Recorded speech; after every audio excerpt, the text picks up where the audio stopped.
No matter who you are or where you go, heading outside is always worth it. Welcome to Humans Outside, where we're using the Humans Outside 365 Challenge to build a life around spending time in nature while learning from fascinating outdoor-minded guests. I'm Amy Bouchatz. I've let curiosity be my guide as a journalist for 18 years. But life, including my husband's war injuries, had burnt us out. So we moved sight unseen to Alaska to see if a change of scenery and new focus on outdoors was just the shift we needed. Since September 2017, I've spent at least 20 consecutive minutes outside every single day, no matter what, to explore how nature can change my life. Ready to hear from experts and outdoor lovers who make heading into nature just a part of who they are while we work to do the same? Let's go! Vicky Derksen loves something I am only just learning to appreciate: nighttime. While I've always seen night as the time a person goes to sleep, Vicky knows it is when magic happens in the sky. That's because after dark is when you can look up to see the dark sky and witness stars, planets, and the night sky. Night sky viewing and spreading a love for heading out after dark as a dark sky tourist has become Vicky's passion. She is the vice president of the Fountain Hills Dark Sky Association near her home on the outskirts of Phoenix, Arizona. She's also the project development manager for the International Dark Sky Discovery Center, a 15,000 square foot learning center in the funding phase located in Fountain Hills. But of course, that's not all. She also runs a night sky education website, nightskytourist.com, and a truly fascinating podcast, Night Sky Tourist. And I don't just say that because she had me, a totally amateur night sky viewer, on as a guest. She's had honest to God experts and scientists on too. Vicky, welcome to Humans Outside. You're the first guest I've ever had on here to talk about the dark, and I'm so excited that we're doing this. Well, I'm always happy to talk about the dark. Thanks for having me. So we start our podcast episodes talking about our guest's favorite outdoor space, as if we were hanging out there together having this conversation. So where are we with you today? Well, one of my favorite places that I hang out frequently when I'm able to get away is about an hour north of where I live. It's near Payson, Arizona, and they have exceptionally dark skies. And we like to camp up there. There's a little lake, and we camp near the lake where we can kayak during the day. But at nighttime, the stars are absolutely stunning, and you can even see the Milky Way from there, which most people can't see anymore. That's so fantastic. Happy to join you out there as a night sky guide for me, because as I mentioned, this is not my area of expertise. It's something my family and I have only started to dabble in, and I'm really I learned a whole lot just even from your free printable that you send when you subscribe to your newsletter and to your website. I like, even that was an education for me, and I passed it on to my son. So thank you so much for all the work you've done on that, because I found it super beneficial. I'm happy to hear that. Thank you. So how did you become someone who likes to go outside and specifically enjoys going out at night? How did this become a passion? I've always enjoyed being outside. I grew up in northern Idaho, so my mom made us go outside a lot. On the weekends, we would often go on a family drive out into the countryside and pick huckleberries and, just kind of roam around where my parents could have some time away from home. So I've always enjoyed the outside, the outdoors. And, I can remember one time being in bed at night as a kid, and my dad coming and getting us kids out of the bed and saying, "You got to come outside." So we went outside and we saw the northern lights, which was amazing. And you live in Alaska, so you understand what it's like, that it gets dark really early at night. And when I grew up in northern Idaho, we had experienced something similar to that. So I always just kind of grew up playing outside at night with friends or with my brothers. But it wasn't really until I moved to Phoenix and I lost my view of most of the stars that I really started to understand the importance of the night sky and really be interested in stargazing.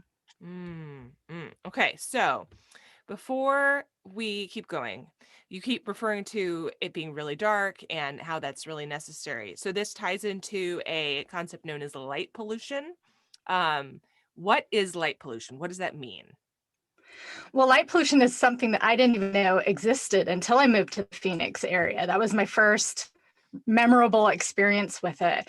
And it's really where the artificial lights that we have on our homes and our businesses throughout our communities that shine upward and create glare, and that glare washes out the night sky. And so we can't see the Milky Way. In fact, over 80% of the Earth's population can't see the Milky Way anymore.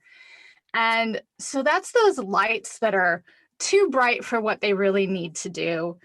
They're those lights that aren't shielded, so they're shining upward into the sky, which is completely wasted light. Mm. And having lights on when we don't need them, where we don't need them, and it takes something away from our view of the sky, not to mention what it does to wildlife and our human health too.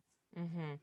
So, it's interesting because I'm sitting here thinking now, I also said that I don't spend a lot of time outside in the dark. It's something we're just getting used to, right? So, with that little caveat, I'm remembering being a kid in Santa Cruz, California, so on the beach, but in a populated area, and seeing the Milky Way. And I can't, even here in Alaska, I'm not sure the last time I saw the Milky Way. Mhm.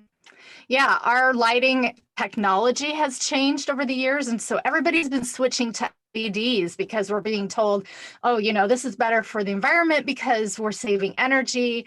And that part's true.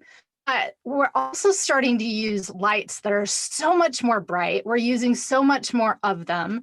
We're being told that it provides more safety, which is not necessarily true. Lighting does provide safety, but it only goes so far, and then you've just oversaturated everything. So Right. yeah, so from the time that you and I were kids till now, lighting technology is really ramped up.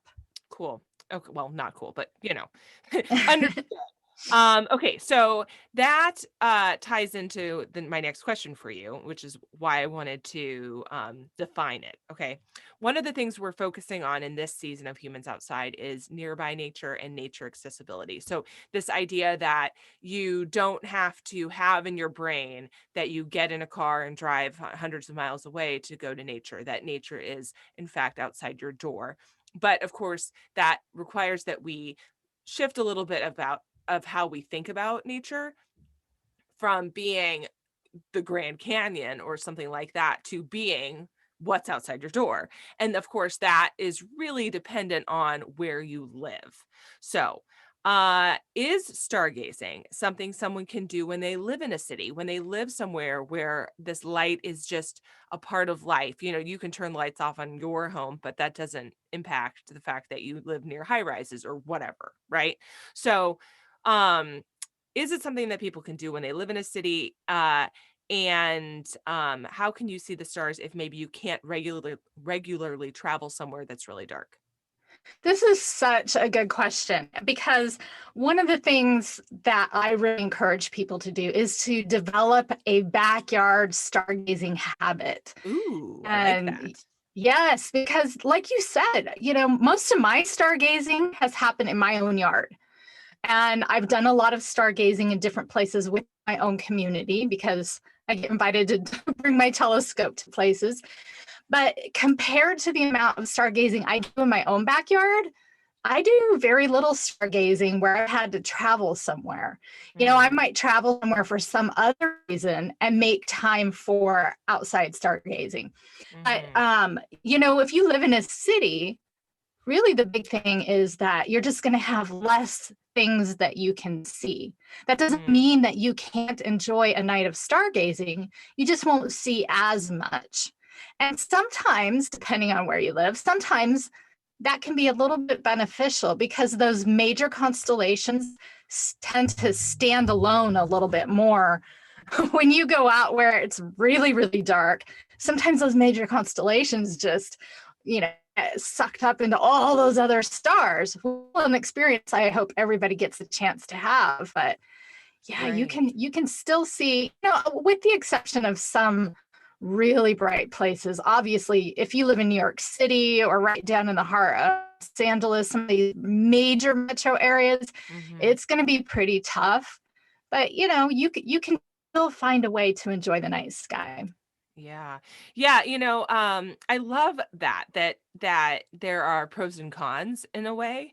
Mhm. Um, it's like saying that it's similar to the way there are pros and cons to using whatever nature's outside your door, right? Like, okay, is the Grand Canyon fantastic?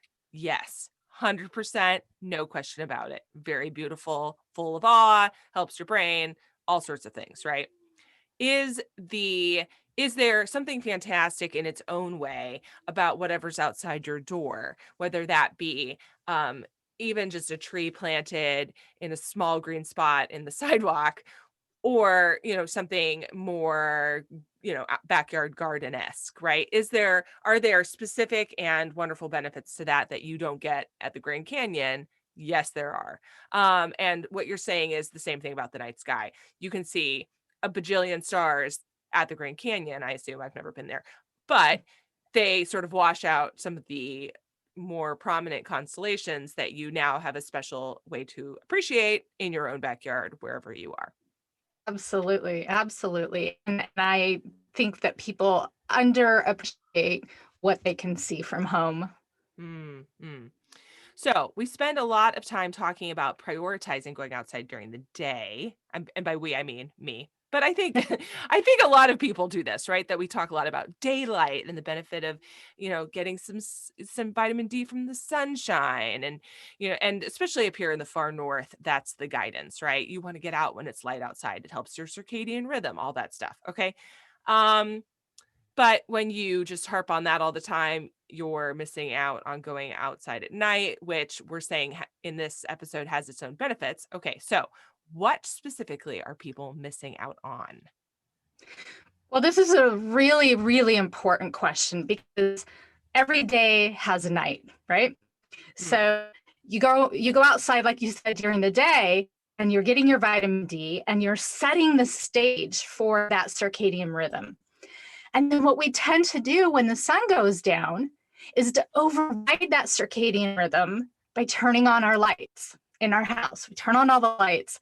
We stuff our face in our computer, our TV, our devices, and all that artificial light, and especially from our devices, that blue light, it's Mm-hmm. hijacking your circadian rhythm. So you can be doing all those great things for yourself during the day, getting the natural sunlight and prepping your circadian rhythm. And then you derail it once the sun goes down. And Hmm. so there's something really valuable about appreciating the fact that every day has a night. At night is dark. And, maybe dimming the lights a lot more in your house, or only turning on a couple of them. Let your eyes adapt to the dark a little bit and spend some time outside. Light pollution actually disrupts circadian rhythms, and it can cause a Mm. lot of health problems in humans and wildlife as well. It disrupts their mating patterns and their way of communicating with one another. And it's just such a valuable thing to appreciate that nighttime and to let ourselves follow that rhythm of growing dark at night. And then they're also missing out on simply seeing the stars. Absolutely. And that was half the human experience before we had artificial light. Mm. Our ancestors, that nighttime was so important for them. They used those stars to tell their stories, and Mm. and I'm sure that we're going to chat about that, but we've lost a connection to the night sky and what it means to humanity. Hmm. It's yeah, and we will get to this, but you and I were joking when we talked when you talked to me for your own podcast about my son and his habit of coming up with his own constellations and constellation stories, which by the way are endless. You could be there literally all night listening to this kid come up with and play dot to dot in the sky. Um but I had concluded, he's asking me, well, where did this come from? How did these people come up with this? Because he's not visualizing what the constellation is supposed to visualize. And I, and I'm aware that, some of the stars that the ancients saw when they named these constellations are no longer visible to us. So Mhm. that's certainly true. However, I told him, I think they were just really bored, buddy. Not a lot else going on. Yeah. And I joke, but that's true in a way. And when we don't go out and we don't experience the night sky and we don't give ourselves a chance to be a little bored, and listeners can hear an entire episode about this very thing in on the Humans Outside podcast in our episode with Michael Easter about the benefits of boredom. He wrote a book on the subject. Called The Comfort Crisis. When we don't go outside and experience this stuff, we are just putting our brains on hyperdrive all the time. And it's the brain equivalent of this blue light problem that you identified, that we're Mhm. giving light, we're letting light derail us. We're letting our constant contact and constant engagement derail our ability to appreciate simple things and all the benefits doing so brings, such as the stars. Right. And there's a lot of times that I go out and do stargazing with people, and they just can't help but pull out their phone and try to take photos, which never turns out No. because, our phone technology is only just now trying to be able to take those kind of photos. And then they turn their photos on, it blasts out their night vision. And it is hard. It's just hard to sit back and just look and just feel. Hey humans, did you know you can officially join the Humans Outside 365 Challenge and score some really cool and exclusive challenge swag, including a finisher medal and a decal on humansoutside.com/challenge? You'll also get an outdoor challenge guide written by me for you, an exclusive challenge tracker, and insider info all year long. You don't want to be left out of this. There is never a wrong time to join the Humans Outside 365 Challenge. So get going. Join it today. Go to humansoutside.com/challenge to learn more now. Now, back to the show. Yeah. Okay. So with, I think it's hilarious that you brought up the phones, because the thing I'm about to ask you, I think I now know your answer. Okay. What is the best way to learn about stargazing? And I have been trying to use an app, womp womp, called called Night Sky. That I feel like most of the time, by the way, I feel like I'm a pretty smart person, but this app really confuses the crap out of me. Is it pointed the right way in the sky? Is this where these really are? The moon never seems to be in the right place. Okay, what should I be doing? What's the best way to learn about this? Actually, I'm not opposed to using a stargazing app. And I say it on my top 3 tips for how to learn the night sky. Using a stargazing app is actually one of them. The trick with using a stargazing app so that you don't completely destroy your night vision is to, before you even use it, before you even go outside, to turn the screen brightness down. So, yep, get your screen brightness down. Most phones have some kind of a night mode.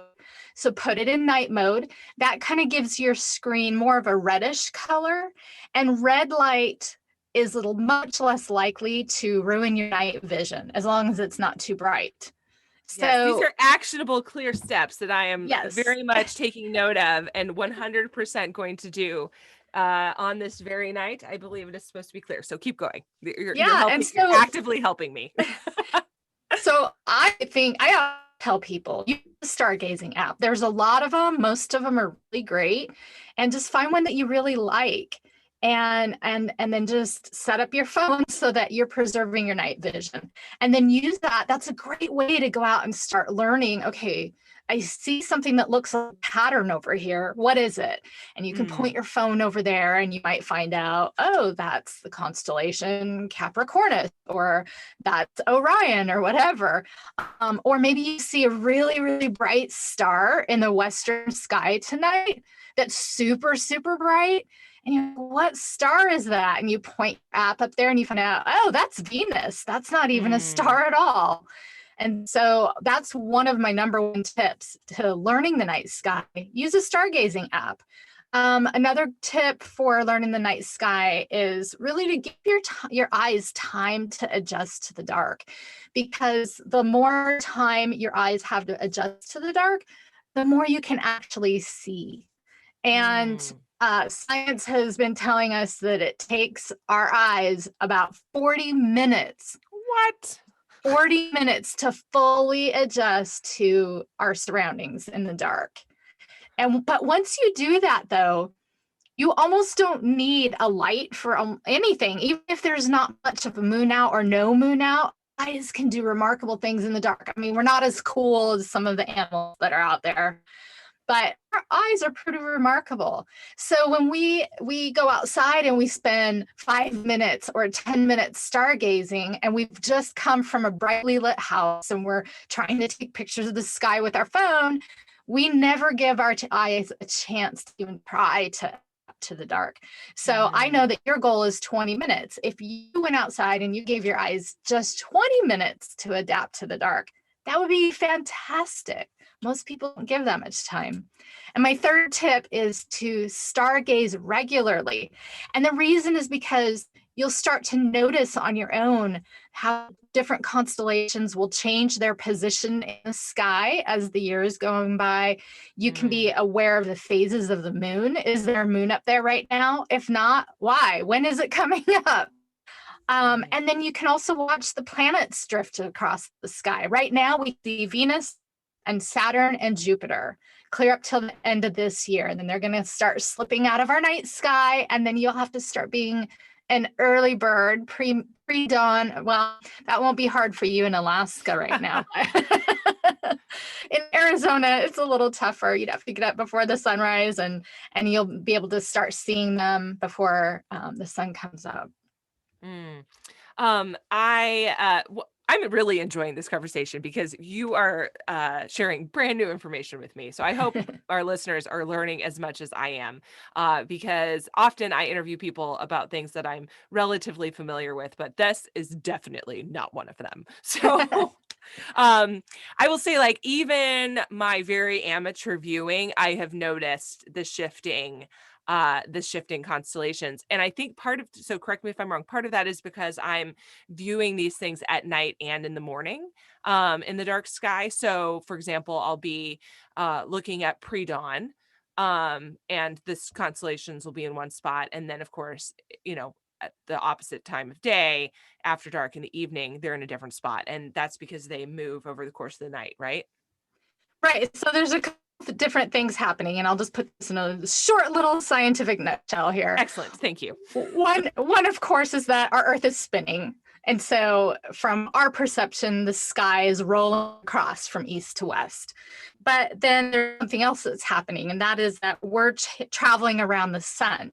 So when we're on one side of the sun, the constellations that are on the other side, we can't see. So seasonally, the constellations will change. We're just now getting to where we can see Orion pop up before we go to bed at night. That's something you cannot see at all during the summer months. We were seeing Scorpius all summer, and it has disappeared. We can't see it at all anymore. So part of it is seasonality. I can't say that word, seasonality. And the other part of it is just our Earth spinning. Okay. Good information. See, guys, I just don't know anything about this. So, all right. So, do you find people are hesitant to spend time outside at night? Maybe they are like me and they like to go to sleep, but maybe that's not it. So, if so, why? And is it maybe they're afraid of the dark? or they're conditioned like I am to think daylight's where it's at? What's going on here? I think there's a combination of things going on right there. Surely we have a culture of being afraid of the dark. And that's why we light up the outside with artificial lights at night, because we're trying to banish the dark like it's a bad thing. Mm. So culturally, I think that's embedded in us a bit. But I also think that people are busier than ever now. And I think when the nighttime comes, like you said, either they're just too tired and they want to go to bed, or they're too tired and they have a habit of vegging out with a movie or binge watching a TV show, or just things that are indoor activities. We don't ever think, oh, I've had an exhausting day, I'm going to go veg out under the stars. I Yeah. think that it's just a shift of mindset. And, Mm. at different times of the year in Arizona in the summer, it's still 100 degrees at 10 o'clock at night. That So, sounds great right now. so it's uncomfortable to be out there. And, it's great if you have a pool, you can go float in your pool. But then the opposite is true. Like you right now, Alaska, I have no idea what your nighttime temperature is, but I'm pretty sure it's below freezing. Oh my goodness. At the time of this recording, it is not night. Well, it's dark, but the high today will be negative. Yes, that's the first word. 2. Oh, Right now, the last time I looked at my outdoor thermostat, it was negative 15. oh goodness. You should come visit me in Arizona. It's going to be 80 degrees today. I could get on board with that right now. So Yeah, so a lot of times the temperature outside dictates whether we feel like going out or not. And I'm sure you've had a lot of conversations about this on your podcast about, dressing for the weather. Just mhm. figure out, okay, how can I make myself comfortable out in that weather? And honestly, we're coming up on wintertime right now, and wintertime has some amazing stargazing opportunities. Mm. Yeah, we do talk about how to dress a lot. And so I'll give my spiel on that real fast. It's all about the layering, right? Mhm. It's all about knowing which fabrics to use and then how to layer them. So short version, don't wear cotton because it's not insulating and if it gets wet, it keeps you wet. And these are both bad things. And I'm a big fan of investing in high quality, long lasting, very warm things. But I'm talking to you from somewhere that it's negative 15 outside right now. And I'm going to wear them all the time. I also totally realize that I have the privilege of having the funding to do that. And so, with that caveat, I say, if that's not you, you can still go outside. It is entirely possible to simply layer. There's a really funny episode of Friends, which I love, where Joey wears all of Chandler's clothes. You might look like that. It's fine. Just make sure they're not cotton. Okay. And so you want to have thoughtful layers on with a base layer of something not cotton, tight against your skin, followed by an insulating mid layer, or if things are real cold, I guess you could wear 2 of them. So think something like fleece, followed by a top layer where it is it's additional insulation, but also typically sort of keeps you from getting wet. So if it is a moist night or there's rain or something like that, that top layer is there for that. People will look at my Instagram feed at Humans Outside and they can see that I wear a lot of very puffy things. I'm a puffy. I don't care. I don't care if I look like a marshmallow, it's fine. And so that's how I roll. But yes, knowing what to wear so that you can be comfortable is the most important thing going Mhm. outside And in I would add one tip cold to that temperatures. too, Yes, please. especially when the weather is cold and you want to go spend time outside. We talked about how long it takes for our eyes to adapt to the dark. So while you're getting dressed into your layers, turn the lights on inside your house and maybe Mm, spend 10 or 15 minutes in your dark house where it's warm before you go outside. And that way your eyes can pre-adjust and you're not spending those cold moments outside waiting for your eyes to adjust. that is really smart. That's why we have you on our podcast today, because I did not think of that. So, okay. So, we talked earlier about star stories. We sort of walked by it in the ancients and our indigenous people. So I want to come back to that. We talk about where the constellations came from. We talk about how these things got their names. We know that some of those, I know, by we, I mean me, that some of those were from, long ago, ancients. There's also individual star stories based on locality from our indigenous people whose lands many of us now live on. What should we know about all of these stories? How does this help our nighttime outside? You know what I mean? How does it Mhm. help? And why is it important? I love talking about this. This is something I'm still learning a lot about. And I think everyone is right now because, as Americans, we've really inherited the Greek and the Roman and, Mm, Babylonian star stories. So when we look up at the constellations, that's what we see. We see Orion as a hunter, or we see Capricorn as a goat, or Aries as a ram. Those are the things that we've inherited from our European ancestors, and we've brought it here with us. But not all of the indigenous peoples saw the same thing in the stars, and mm, and so they had their own star stories. Um, so for example, I love this example. Orion. In the European tradition, Orion was a mighty hunter. And we see him with his belt across his waist. We see his sword hanging from his belt. And there's stories that encompass nearby constellations that tell his story. And it's fabulous. It's really fun. But that story isn't the same for other cultures around the world. So, for example, in Australia, or I'm sorry, in New Zealand, their star story is completely different because they don't see Orion as a hunter at all. They see a canoe in the sky, and his mm, belt that made up of those three stars in a row that are a straight line. They see those as three brothers who are sitting in the canoe, and then this three stars that hang down to make Orion's sword, they see that as three fish that are dangling in the ocean off of the side of the canoe. And they have a mm, whole story about that, which is really fantastic. But the point is that different cultures saw different things. They use those things to tell different stories. Sometimes they were tell their origins. Where did they as a people come from? How did all the people get here on Earth? The Cree Indians of North America and Canada, they have an amazing story, origin story of the Pleiades, and that we all came here through Pleiades. And so sometimes they tell stories of where they came from.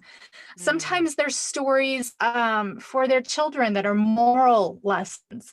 The New Zealand story of the canoe with the three brothers is a moral story because they were out fishing and caught kingfish.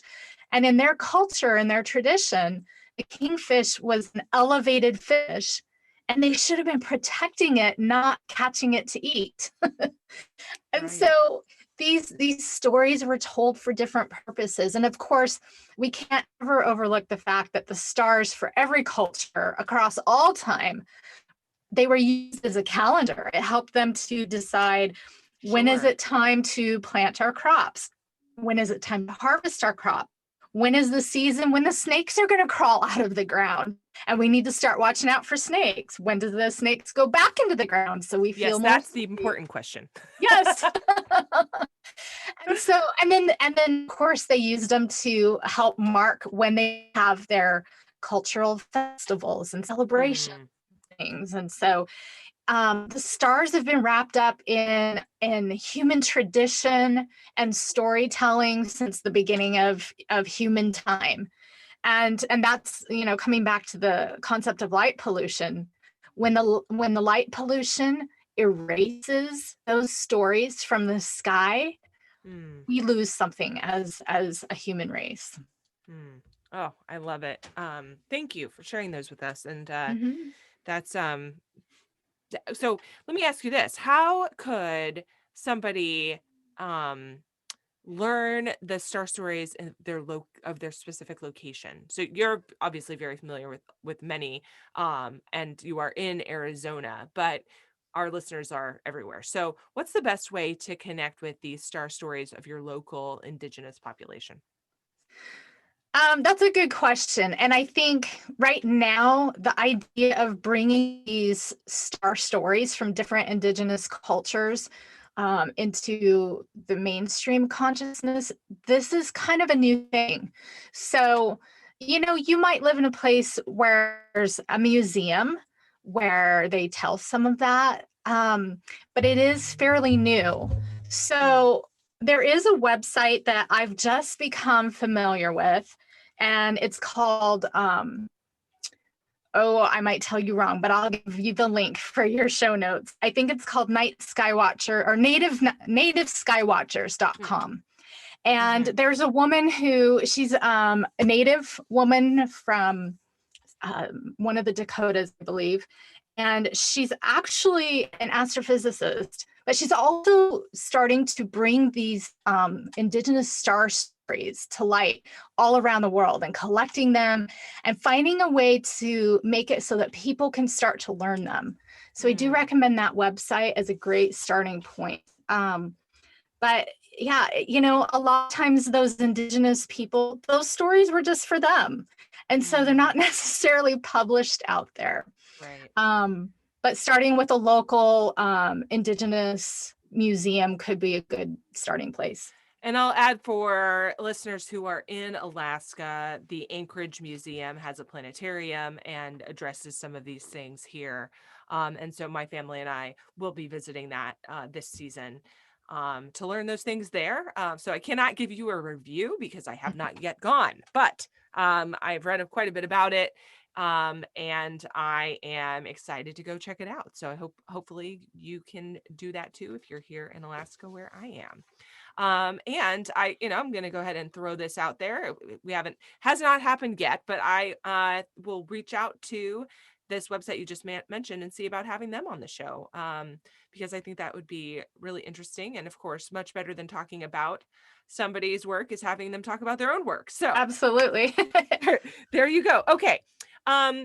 We talked about tips for learning to stargaze. But from a more practical level, if this is something that you want to have as a new hobby, how can you get involved? You do night sky tours, so obviously that's a thing. Is there any other way?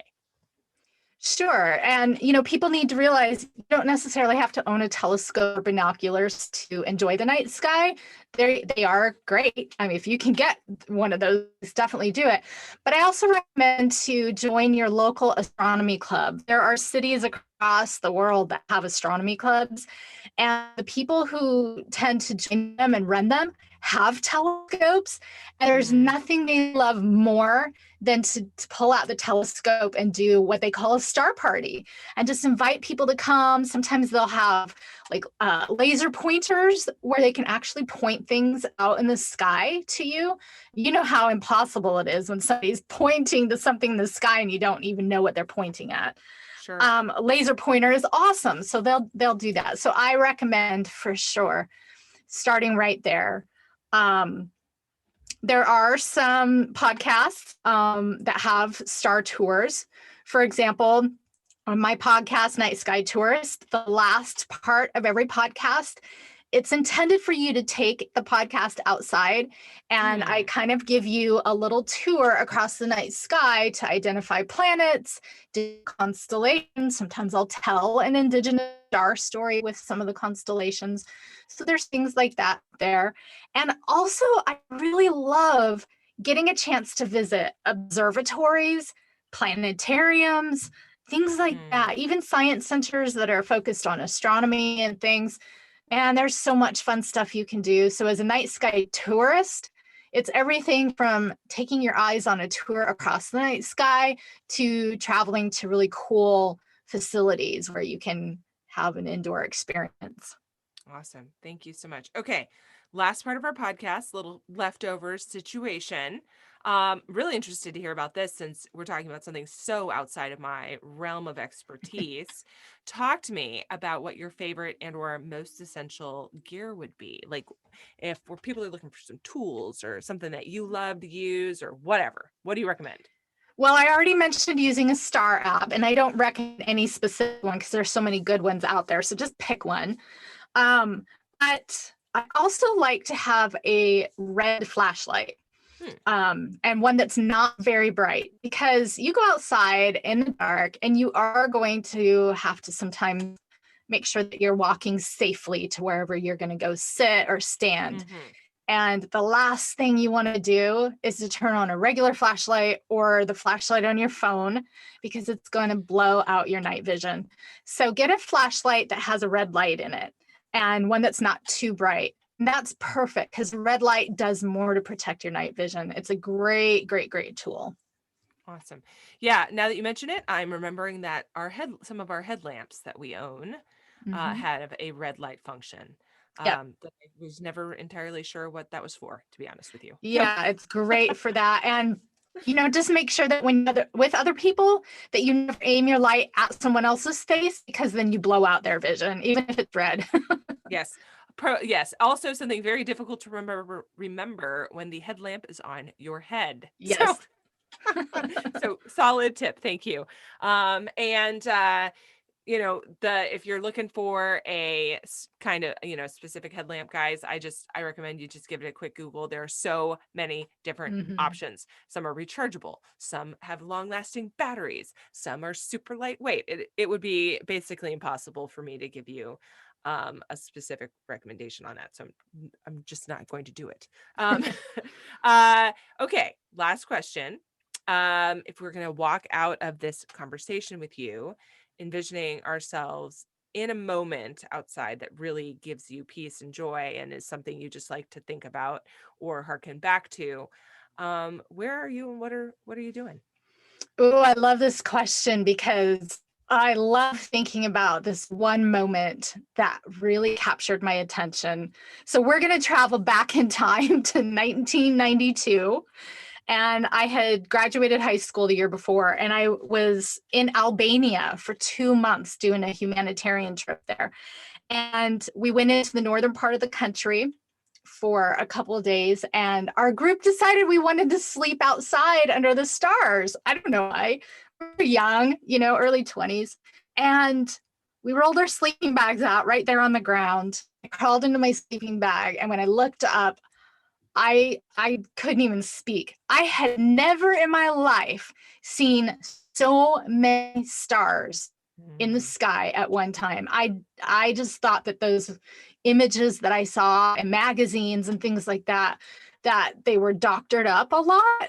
And so, obviously some of those really are, but this was a legitimately overwhelming starry night sky. And then to top it off, it was a major meteor shower that night. So I've never in my life, before or after, have seen so many shooting stars in such a small amount of time. That memory will never leave my mind. That is so, so cool. I don't think we've ever imagined ourselves in Albania. So I'm pretty excited about that. That's awesome. Yeah, I recommend it as a place to visit. Absolutely recommend it. Very cool. Vicky, thank you so much for joining us on Humans Outside today. Sure appreciate your expertise and sharing it with us. Thank you for inviting me. I had a great time and I love what you're doing. Thanks so much for listening to this week's episode of Humans Outside. If you've enjoyed this episode, give us a little love and leave a rating and review to make it easier for others to find the podcast too. What you say matters. It really truly does make a difference. And until next time, we'll see you out there.